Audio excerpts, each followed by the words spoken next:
Financial advisor Jeff Danaher says Americans need to consume less and save more because Social Security will change. It's just a question of when and how. It's an economic problem in that there aren't enough workers right now paying taxes into the system to support those who are receiving benefits from the system. No matter how Washington addresses Social Security, or doesn't, financial experts agree it'll never have enough for Americans to live on the benefits. And if you're concerned, turn the alarm into action, and whatever benefits do come are a bonus. Social Security is probably scheduled to go bankrupt in 2033. That Social Security might not be there for people who've paid into the system for decades. Probably ask yourself if Social Security will be there when you need it. I've asked that question. Most people probably have. Financial experts say at least, the very least, Social Security will likely not exist in its current form in the not too distant future. Peter, with a bankrupt government, what happens to entitlement programs like Social Security, Medicare, Medicaid, food stamps, unemployment benefits, Fannie and Freddie? Gone? Well, you know, those benefits, those entitlements are the reason the country is bankrupt. And first of all, nobody is entitled to anything. Now, you're not entitled to somebody else's money. I mean, you're entitled to what you earn yourself, but you're not entitled to what somebody else earns. And of course, the government maintains the illusion that some of these entitlement programs are actually funded, you know, the Social Security Trust Fund. But there is no trust fund. There's nothing there. Every dime that the government has ever collected in Social Security taxes has already been spent, right? They spent it going to the moon, right? Fighting the war on poverty, fighting the Vietnam War, fighting the war on terror. I mean, that money is gone. Yes, the government has replaced it with an IOU to itself, but that's not real. I mean, you can't write yourself a check and then count your uncashed check as an asset, right? If I buy a government bond, that's an asset to me because it's a liability to the government. But the government can't own its own bond and claim it as an asset because it's also an offsetting liability. So the trust funds have never been there.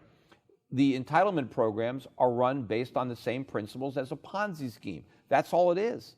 People who lost their jobs in the 1930s. But this time, with a crashing dollar, instead of getting the comfort of falling prices, Americans will have to suffer the agony of rising prices. The whole thing is broke. In fact, right now, the government is already paying out more in Social Security benefits than it collects in taxes. And that's during this so-called recovery. What's going to happen in the next recession? You know, if you think this was a bad recovery, and of course, this is the weakest recovery ever, wait till you get a load of the next recession, right? If the recovery is this bad, wait till you see what's in store. So this whole thing is going to implode. I mean, the government is trying to keep it going by pretending there's no inflation. You know, the COLAs didn't go up at all. So last year, people on Social Security, I think for the first time, didn't get an increase in their benefits for inflation because the government claims there is none. Well, I mean, that lie can only go on for so long. But what they're really doing by pretending there's no inflation is cutting Social Security benefits. But they're going to have to cut them a lot more. In fact, they're basically going to eliminate them completely, either honestly by not paying or, you know, means testing the program, or dishonestly by just printing so much money as to render the benefits worthless. Well, Social Security was controversial when it was first created. President Roosevelt was careful to sell it as insurance, not welfare. We can never insure 100% of the population against 100% of the hazards and vicissitudes of life, but we have tried to frame a law which will give some measure of protection to the average citizen and to his family against the loss of a job and against poverty-stricken old age. But to some of the wealthy, this must have sounded like welfare, which their Social Security taxes would be paying for.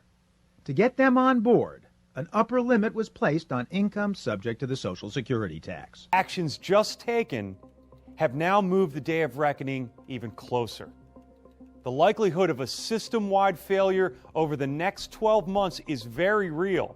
Now, I want to be absolutely clear on something right from the top. Nothing can prevent the crisis at hand from occurring. Every emergency fiscal measure has already been exhausted, and policymakers at the highest levels of government have begun preparing themselves and their families for financial Armageddon. To me, it feels just like it's 2007, early 2008, all over again. I'm screaming as loud as I can about this looming economic hurricane that's just off the coast, and nobody can see it coming, and nobody wants to give me even any credit, even though I was right before. Back and you look at the footage of the Great Depression, you see how civil Americans were, how orderly people waited in soup lines, you know, and bread lines or whatever. I mean, that's not America today. I mean, we have an America of people who feel entitled and are dependent. I mean, when they first introduced welfare in the Great Recession, I mean, they called it relief. People were embarrassed to take it. They didn't even want to admit it. And some people actually paid the money back. They felt so guilty about having gotten money that they didn't earn. So we're going to repeat those mistakes. So imagine what's going to happen in this country when there are shortages of basic goods, shortages of food, shortages of energy. So give it to me straight, Peter. When you factor in the nation's entitlement programs, you and I both know that the national debt actually exceeds $100 trillion. So tell me, is America already insolvent? We're absolutely insolvent. I mean, the actual bonded debt, which is now about $19 trillion and it's rapidly heading to $20 trillion, that is the tip of an enormous iceberg. The true totality of America's liabilities dwarf the official debt. It is closer to $100 trillion when you account for unfunded liabilities in Social Security and Medicare. You look at all the off-budget items the government has guaranteed, all the debt of Fannie and Freddie, all the bank accounts, all the pensions, all the student loans. You look at all these contingency liabilities, and we're completely broke. And when you've borrowed more than you can repay, default is inevitable. The only question is, how do we do it? Do we do it honestly by admitting we're broke and restructuring the debt, meaning that people don't get paid 100 cents on the dollar?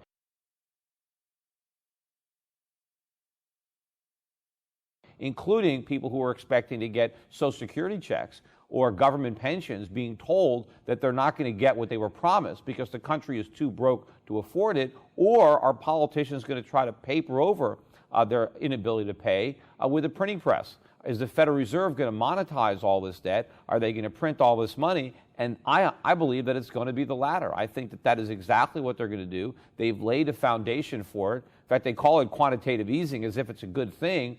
And I think we're getting ready to have a lethal dose of quantitative easing. And then I think we're going to have a dollar crisis. And Americans need to take this seriously. If you were caught off guard, if you were blindsided by 2008, don't be in that predicament again this time around. Make sure that you are prepared for this coming economic Armageddon. Can you tell the folks at home that no matter what happens, the Social Security checks are going to go out on August the 3rd? There are about $20 billion worth of Social Security checks that have to go out the day after the government is supposedly going to go into default. Well, this is not just a matter of Social Security checks. These are veterans checks. These are folks on disability and their checks. There are about 70 million checks that go out. Can you guarantee as president those checks will go out on August the 3rd? I cannot guarantee that those checks go out on August 3rd if we haven't resolved this issue, because there may simply not be the money in the coffers to do it. Marking a stark reversal from his past position, President Barack Obama said Wednesday the U.S. ought to increase Social Security retirement benefits. Explain, Obama has previously supported cuts to Social Security retirement benefits as part of an elusive legislative grand bargain. So very, very clear on that. So what did Obama say today? Well, we finally made Social Security more generous and increased its benefits so that today's retirees and future generations get the dignified retirement that they've earned. Fantastic. He went on to say, and we can start paying for it by asking the wealthiest Americans to contribute a little bit more. They can afford it. I can afford it. So you've got to ask yourself this question now. Why? Why the big change? The cut Obama came closest to passing would have come from changes to the formula used to calculate annual cost of living adjustments that help benefits keep pace with inflation. The White House repeatedly offered it to congressional Republican leaders during fiscal cliff talks at the end of 2012. And again, Huffington Post here explains the announcement represents a major evolution in the president's public position on Social Security and a coup for the progressive wing of the Democratic Party, which increasingly views benefits expansion as a core element of its agenda. On this, and by the way, if they don't move on it, Social Security benefits won't be cut. That's a win for us. There's a rare situation where not doing anything. I know they'll say, oh, Social Security is going to go bankrupt. That's not true. Social Security, back in 2010, for example, had a $2.8 trillion surplus. It still has well over $2 trillion surplus. It's in actually great economic shape. The problem is that the politicians over the last couple of decades have stolen from the Social Security Trust Fund. They just raided it. They just took it and they gave it to the rich in tax cuts. They used it for wars, etc., right? But they owe you that money. Look, that is the good faith and credit of the United States of America. They cannot steal that money from you. That is a debt that they owe that they can't just wash away. Because not only because it's your money, you paid into it through the payroll tax, but also because it would destroy the dollar, it would destroy our economy if the U.S. said we're not paying our debts anymore. Which is exactly what they're doing. Every day the U.S. borrows from other countries, even from poor, third world countries, to pay down its debt. And aren't people taking their money early because of chicken littles like you? I mean, you've been arguing for years that Social Security is bankrupt, system's broke, so why shouldn't a person take their money as soon as they can? Well, the system is absolutely broke, but I still don't think that anybody who's now retired or anybody who's close to getting retired is going to see any benefit cuts politically. And by politically, you mean it's just too hot an issue? That's why cutting Social Security benefits has long been described as the third rail of politics. If you look at the system in the nearer term, despite all of its problems, it has enough money to pay every dollar it's supposed to pay for more than 20 years, about 20 years. And then it can still pay 70 cents on the dollar for every benefit it owes. And that's assuming no reforms at all. Reforms like, say, getting rid of or heavily taxing benefits such as the ones my wife and I took. Benefits some people consider loopholes. Well, you could view it as a loophole. On the other hand, you paid a lot of taxes, and there are other loopholes in our system. The mortgage interest deduction, for example. Would it be fair for some of us to take it and others not because we don't know about it? I don't see any reason why people shouldn't get what's theirs, what they're legally entitled to. Conspiracy theories are running wild tonight about the Army's plan for a multi-state training exercise this summer called Jade Helm 15. While the military says it's just training soldiers for the realities of war, critics say the Army is preparing for modern-day martial law. So much debt because the government has led them down